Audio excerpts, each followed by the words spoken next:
बाजे ओ बाजे घुंघरू की झंकार, बाजे घुंघरू की झंकार, बधाई बाज रही, बाजे घुंघरू की झंकार, बधाई बाज रही। अरे बाज रही हाँ बाज रही, बाज रही हाँ बाज रही, बाज रही हाँ बाज रही, बाज रही हाँ बाज रही। सखीनंद भवन में आज बधाई बाज रही, सखीनंद भवन में आज बधाई हो।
इसीलिए महाप्रभु जी साड़ी पहनते हैं।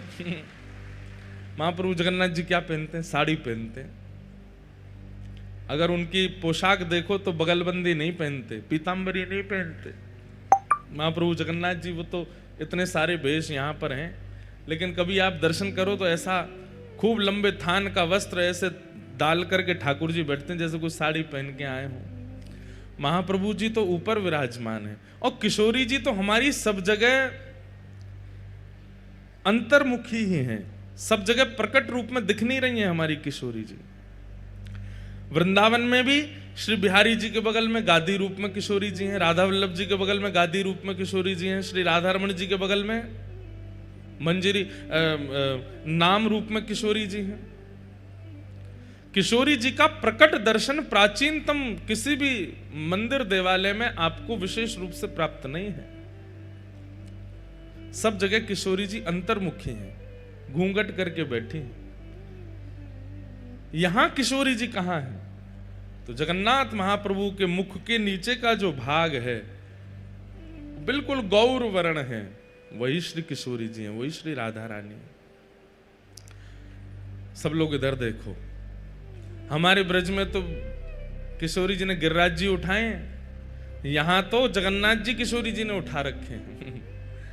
जगन्नाथ जी को मुखमंडल किशोरी जी ने धारण कर रखो सबको दर्शन देने के लिए। और एक बात और कहते हैं बंधुओं, महाप्रभु जगन्नाथ जी को गीत गोविंद इतना प्रिय क्यों है?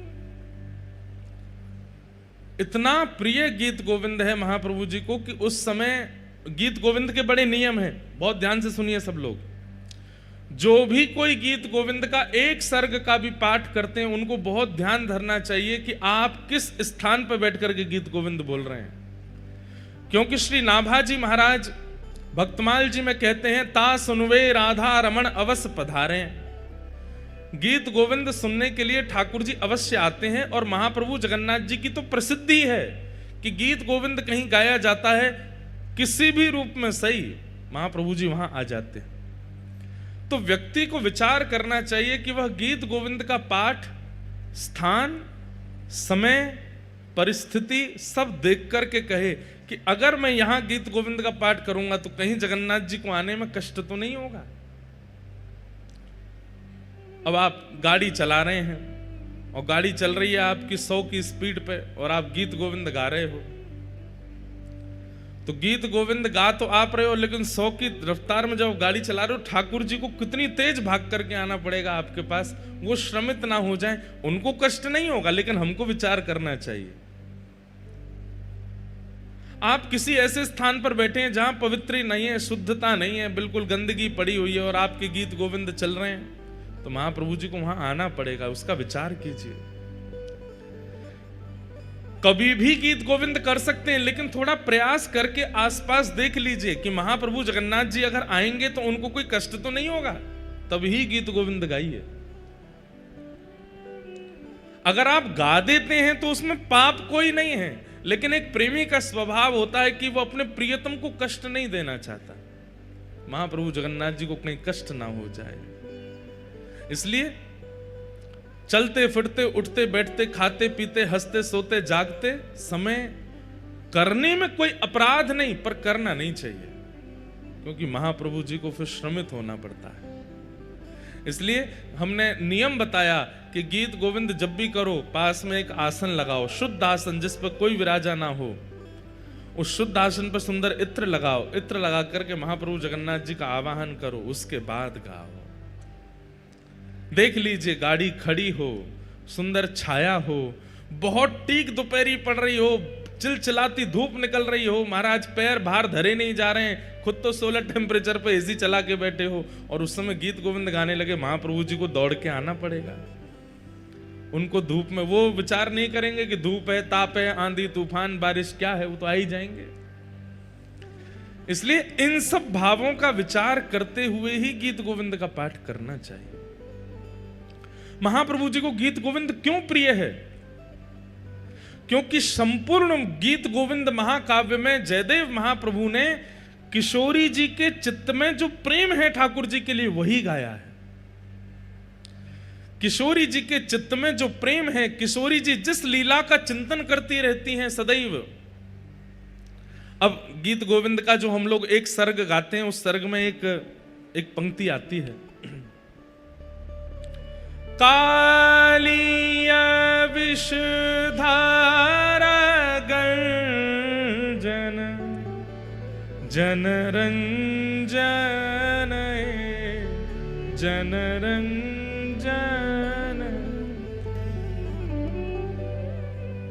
अब यहां पर क्या भाव है कि जब कालिया नाग के फण पर ठाकुर जी नृत्य कर रहे हैं, उस समय जन का रंजन हो रहा है, सब लोगों को सुख मिल रहा है। बहुत ध्यान से सुनिएगा, गीत गोविंद की एक एक पंक्ति उसमें एक लीला छुपी है। पर आचार्यों ने और गुरुजनों ने हमसे मना किया है कि गीत गोविंद का ज्यादा प्रवचन मत कीजिएगा। क्यों? क्योंकि गीत गोविंद में ऐसी अंतरंग अंतरंग बातें हैं कि उन बातों को सबको सुनाने का अधिकार नहीं है। इसलिए गीत गोविंद कथा आपको सुनाने के लिए, कीर्तन आपको सुनाने के लिए, भजन आपको सुनाने के लिए, कवच आपको सुनाने के लिए, पर गीत गोविंद महाकाव्य केवल ठाकुर जी को सुनाने के लिए होता है। वो ठाकुर जी सुनते हैं, आप उसको समझ नहीं पाएंगे। अब गीत गोविंद में क्या कहते हैं?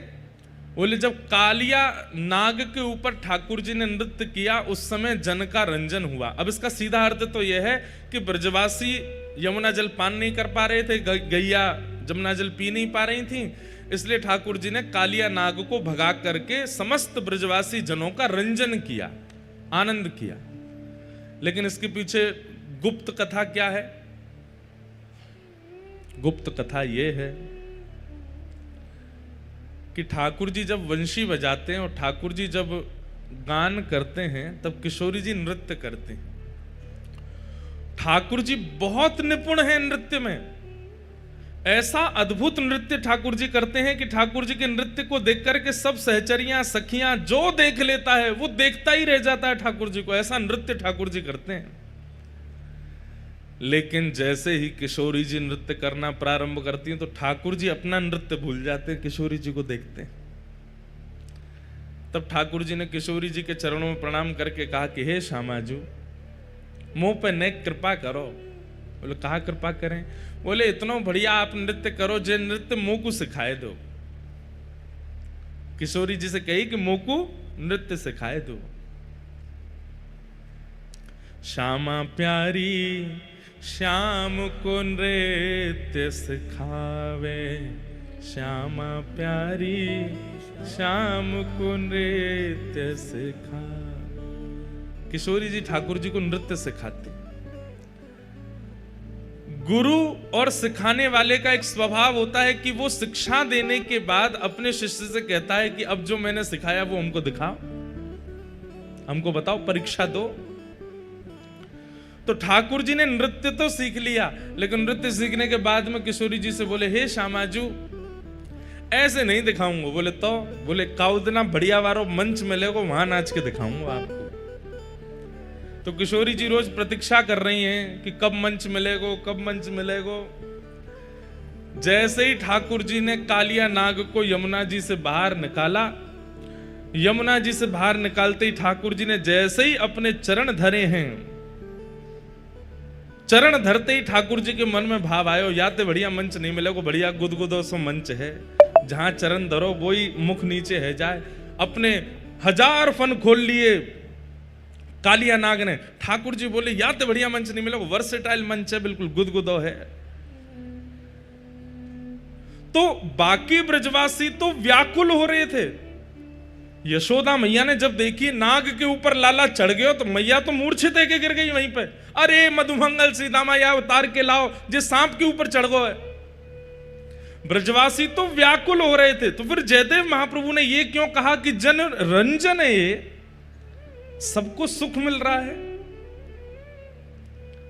यहां तो सब दुखी हो रहे हैं। नंद बाबा, यशोदा मैया, बलभद्र जी सब चिल्ला चिल्ला के लाला नीचे उतरिया। अरे सांप के फने लाला खा जाएगा तो नीचे आ जा। पर ठाकुर जी तो कूद कूद कर नृत्य कर रहे हैं। तांडव गति मुंडन पर तांडव गति मुंडन, हमारे ब्रज का ये पद है, एफ लो। तांडव गति मुंडन पर तांडव गति मुंडन पर तांडव गति मुंडन पर तांडव गति निरतत बनवारी तांडव गति मुंडन पर तांडव गति तांडव गति मुंडन पर तांडव गति निरतत बनवारी तांडव गति मुंडन पर निरतत बनवारी।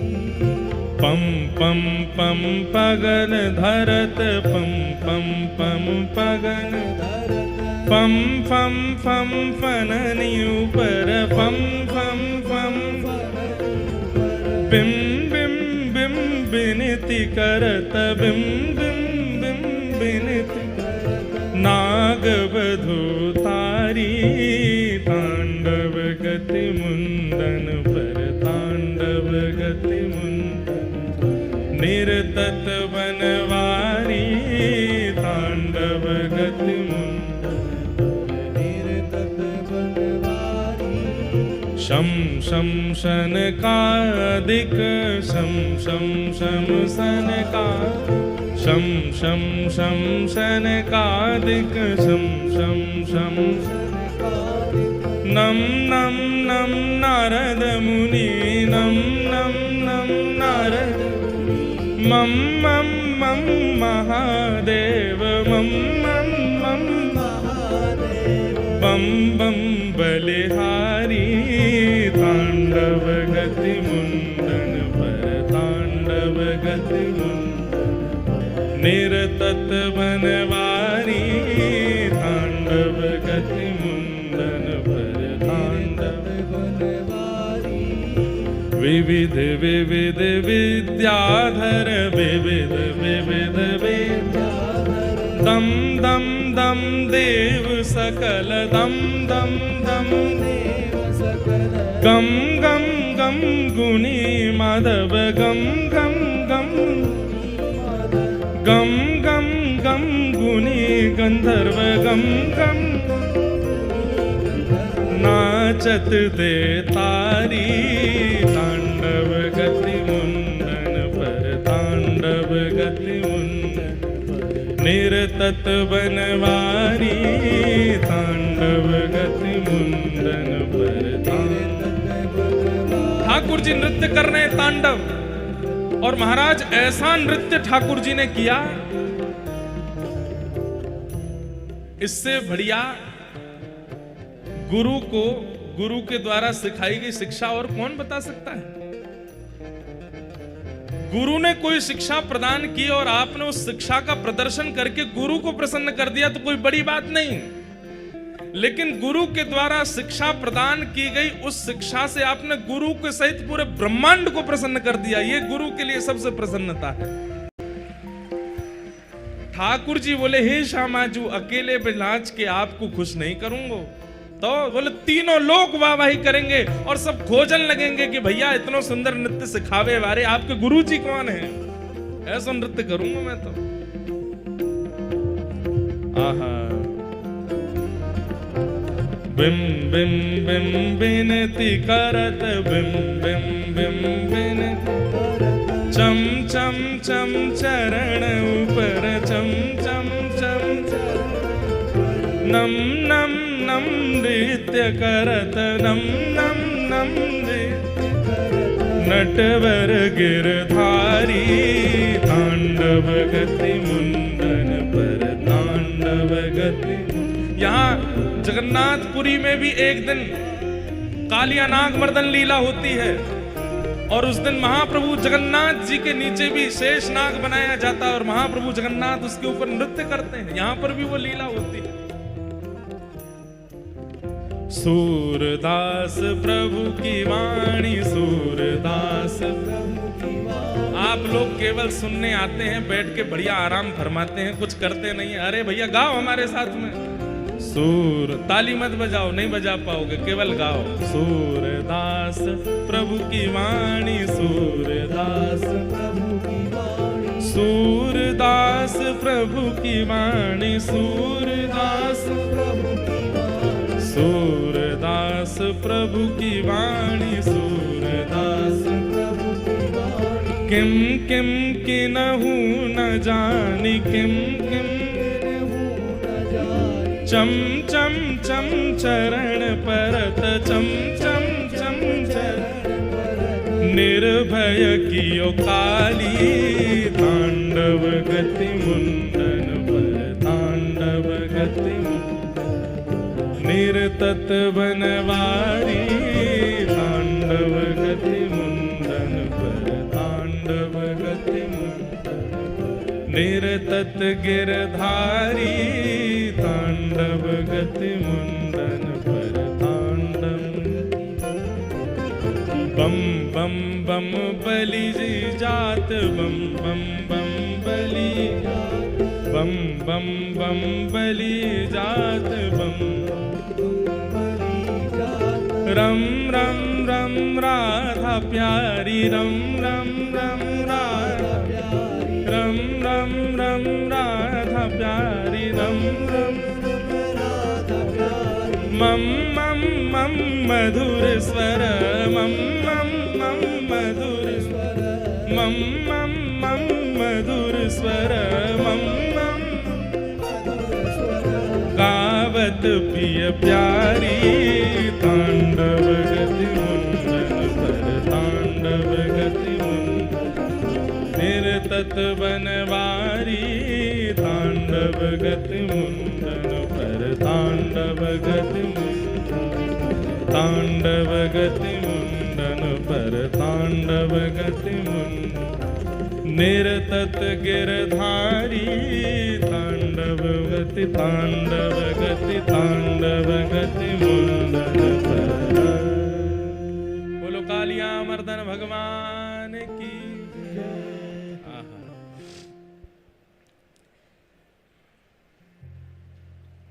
कालिया विषधर गंजन जन रंजन यदुकुल नलिन दिनेश जय जय देव हरे।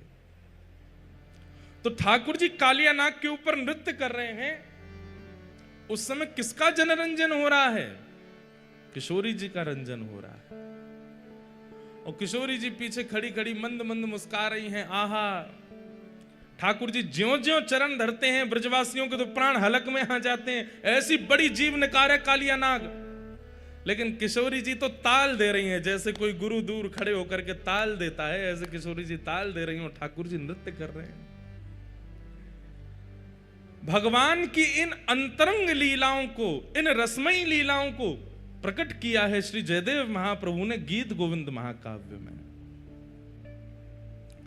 इसलिए ठाकुर जी अभी जब हम ये पूरा प्रसंग गा रहे हैं, जैसे ही मैंने कहा कालिया विषधर गंजन, विश्वास मान लीजिएगा मंदिर में चाहे षोडशोपचार चल रहे हो लेकिन जगन्नाथ जी दौड़ के पंडाल में आ गए हैं।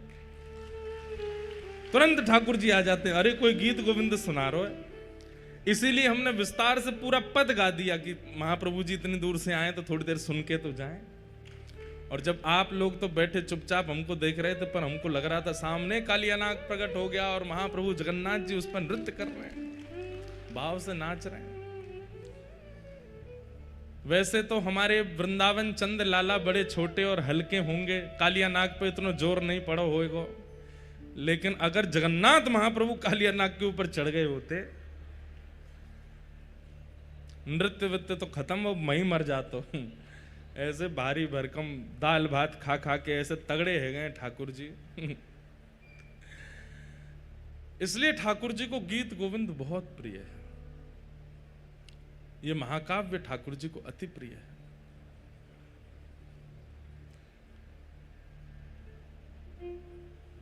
ऐसे महाप्रभु जगन्नाथ जी ये राधा कृष्ण मिलत तनु हैं। आपको पता है महाप्रभु जगन्नाथ जी ऐसी माला नहीं पहनते। ऐसी माला मतलब जिन मालाओं में गांठ लगी हो, जो ऐसे गोल हो, पूरी जोड़ हो, एक ही हो, ऐसी माला महाप्रभु जगन्नाथ जी नहीं पहनते। कैसी पहनते हैं?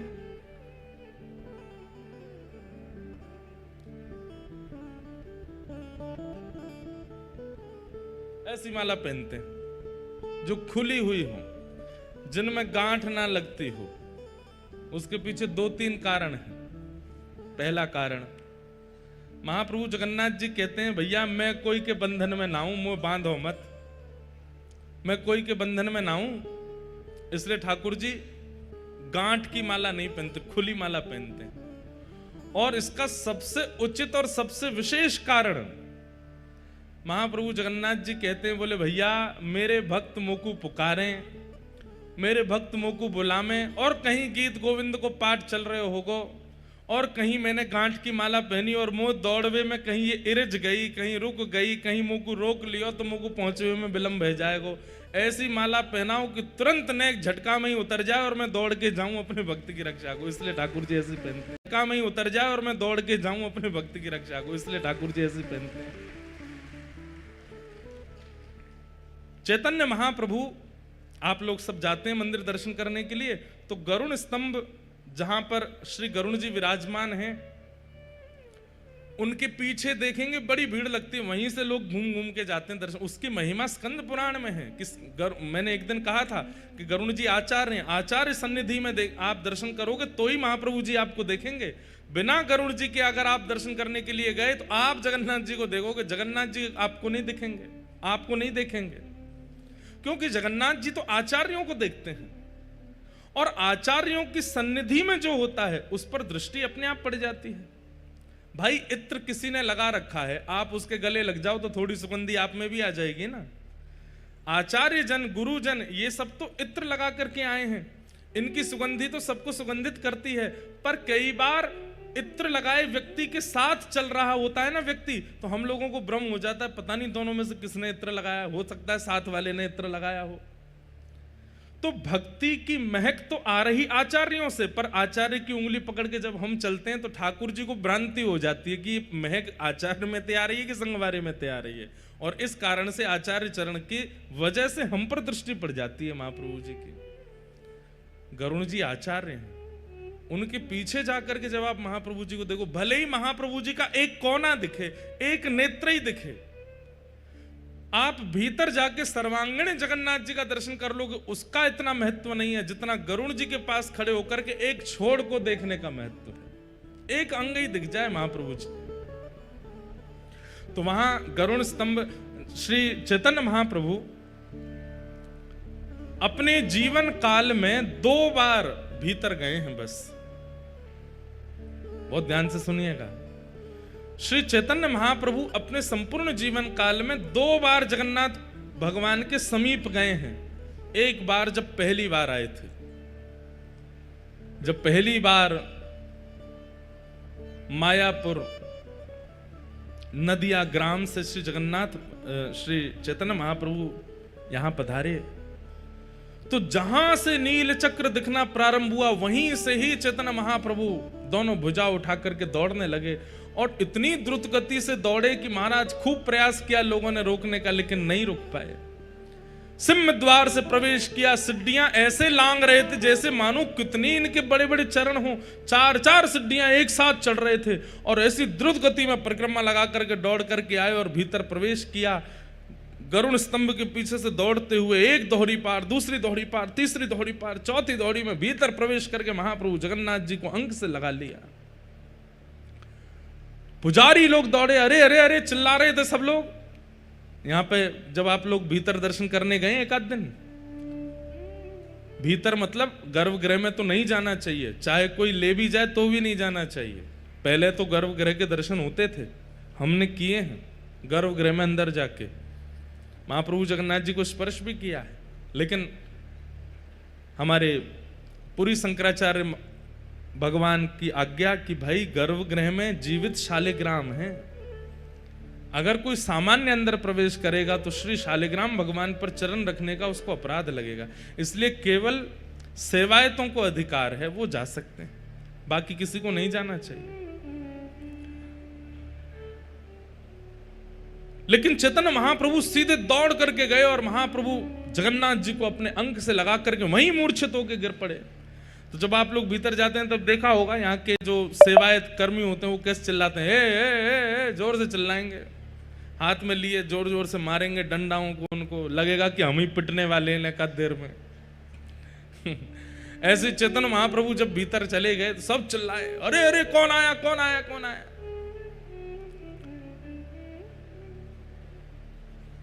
सब लोगों ने देखा तो भावावेश में पड़े हैं, नेत्रों से अश्रु नहीं सर्वांगीण अंग से अश्रुपात हो रहे थे।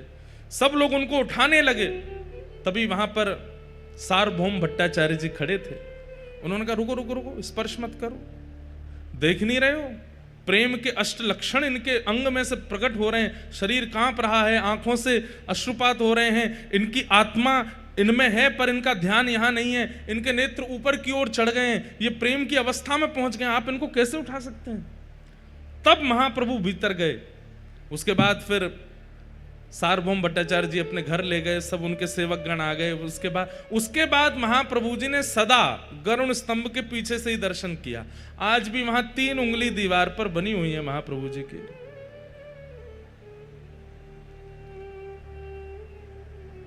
आज भी महाप्रभु जी की 3 उंगलियां अंकित हैं गरुण स्तंभ के पीछे के दीवार पर। और दूसरी बार गर्भगृह में प्रवेश किया अपने लीला संवरण के समय। श्री चैतन्य महाप्रभु जब अपनी लीला विश्राम कर रहे हैं, उस दिन चैतन्य महाप्रभु दौड़ करके गए और भीतर जाकर के सब पीछे पीछे दौड़ रहे हैं, कोई देख नहीं पाया, दौड़ करके गए गरुण स्तंभ के पीछे से होकर के दोहरी पार 1 2 3 4 5। और जैसे ही महाप्रभु जगन्नाथ जी के गर्भगृह में प्रवेश हुए, महाप्रभु जगन्नाथ जी का जाकर के गाढ़ आलिंगन किया। महाप्रभु जी ने तुरंत दोनों दरवाजे बंद कर दिए मुख्य, और जब खोल करके भीतर देखा तो श्री चैतन्य महाप्रभु जगन्नाथ जी में विलीन हो गए, महाप्रभु जी में विराज के। इन 2 बारों के अलावा महाप्रभु जगन्नाथ जी का दर्शन स्वयं चैतन्य महाप्रभु जी ने भी भीतर जाके नहीं किया, दूर से ही करते थे। बाकी सब जगह तो हमारा भी मन होता है कि पुजारी लोग हमको भीतर ले जाए खींच के, लेकिन पता नहीं जगन्नाथ जी में ऐसी इच्छा होती है। खूब हमारे सब मित्र हैं, सब हमारे सेवायत ले जाते हैं कहीं ना कहीं से, लेकिन मन होता है कि पीछे से ही दर्शन करें, जहां से हमारे आचार्यों ने किए वहीं से ही दर्शन करें महाप्रभु जी का। तो श्री चैतन्य महाप्रभु गरुड़ स्तंभ के पीछे खड़े होकर के वो कैसे दर्शन करते थे, ध्यान से सुनो। अब भीड़ तो बहुत होती है, आप लोगों को भी लगता होगा किसी के कंधा पे चढ़ जाए, कोई स्टूल दे दे, नेक तो दिख जाए जगन्नाथ जी। एक छलांग मारो, एक बार में जितने जगन्नाथ जी दिख जाएं उतने जगन्नाथ जी को नेत्रों में बंद करके मंदिर से निकल के बाहर आ जाओ और कहीं एकांत में बैठ करके नेत्र बंद करके फिर उस सर्वांगीण अंग का चिंतन करो। जगन्नाथ जी के दर्शन की ये विधि है। जो थोड़े से दिखे बस उन्हीं को ही बार बार पुनः पुनः पुनः पुनः वही देखते रहो नेत्रों में। और चैतन्य महाप्रभु क्या करते थे, उस छवि को नेत्रों में धारण करके फिर मानसी सेवा करते थे जगन्नाथ जी की। कैसी सेवा? आओ जगन्नाथ जी, आपके लिए मैं सुंदर मलाई लाया हूं, लो मेरे हाथ से पाओ। आहा, महाप्रभु जगन्नाथ जी मुख खोल करके पा रहे हैं। महाप्रभु जगन्नाथ जी को आसन लगाया है, उस पर बैठाया है, कुछ चर्चा कर रहे हैं, महाप्रभु जी उसका उत्तर दे रहे हैं। कभी आरती करते हैं, कभी नैवेद्य पधराते हैं, कभी बलैयां लेते हैं, कभी कुछ करते हैं। तो चैतन्य महाप्रभु बंगाल से आए थे, उनको पता तो उनको सब था, लेकिन लीला करनी थी। तो ऐसी ही गांठ की माला बना करके जैसे ही महाप्रभु जी को पधराई, माला टूट के अपने आप गिर गए मानसी में। चैतन्य महाप्रभु बोले, ये माला क्यों गिर गई? कोई नहीं ठाकुर जी, मैं दूसरी माला लाऊं। फिर से बगीचा में गए, मानसी में ही वहां से सुंदर पुष्प चयन करके लाए, फिर से माला बनाई, बना करके जैसे ही महाप्रभु जी को फिर टूट के गिर गई। अब कोई 10-5 फूलों की माला तो